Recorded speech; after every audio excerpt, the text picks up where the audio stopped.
Türkiye ile Azərbaycan arasında son münasibətlər, xüsusilə də Amerika-İsrail birliyinin İrana qarşı apardığı müharibənin gedişində fərqli fikirlər ortaya çıxdı.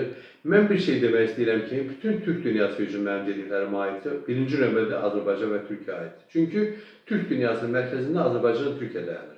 Bizim aramızda, bu iki böyük dövlətin arasında, bu iki tarixi dövlətin, qədim dövlətin arasında, bu iki Türk qolunun arasında münasibətlər necə olacaqsa, bütün Türk dünyasında, Turan dünyasında münasibətlər olacaqdır. Hər kəs bunu yadında saxlasın. Bunu görürük, idman sahəsində görürük, cəmiyyətə səviyyəsində görürük, müəyyən dəstək də var. Hər kəs hərəkət edəndə fikirləşsin ki, mən bu birliyə xidmət edirəm, yoxsa yox. İttihamdan geri çəkilsin. Burada da qarşılıqlı bir anlaşılma olmalıdır.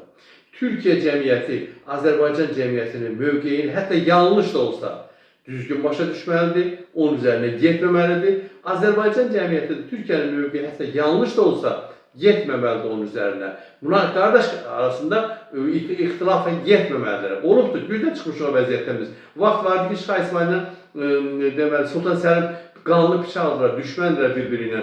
Ondan keçib gəlmişik. Nə qədər müharibələrimiz olubdur bizim Azərbaycanla Türkiyənin arasında, Səfəvilərin, Osmanlıların vaxtında. Qurtarmışıq oradan. Nəhayət ki, bir yerdəyik. İndi təzədən onu pozmağa çalışırlar. Hər kəs özünün məsuliyyətini məsələdə hiss eləsin. Biz həm Türk dünyasının iki böyük qoluyuq, həm İslam dünyasının ən vacib qoluyuq. Yəni, Sünni-Şiə məsələsini də aradan qaldırmaq bizdən asılıdır. Ona görə də mən isə verim ki, Azərbaycanda da, Türkiyədə də cəmiyyət bu məsuliyyətini başa düşməlidir. Pis demə. Qardaşlıq haqqında pis demə. Deyirsənsə yaxşıdır.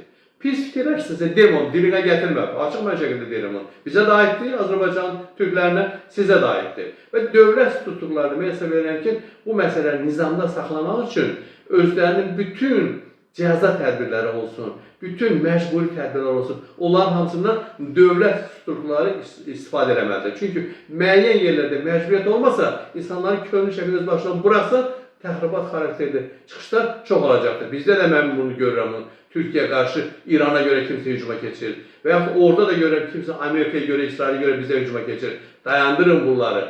Bizim özümüzün aramıza heç kəs girməməlidir. Başqalarıyla münasibətləri çöldən çölə saxlayaq. Amma öz aramızda dostluğumuzu və qardaşlığımızı xələl gətirən heç bir şeyə addım atmayaq. Galatasaray da bizimdir, Qarabağ da bizimdir. Qalatasaraya necə münasibətimiz varsa bizim, sizin də Qarabağ o münasibətimiz var, görürük. O münasibət bütün sahələrə aid olmalıdır. Aydındır?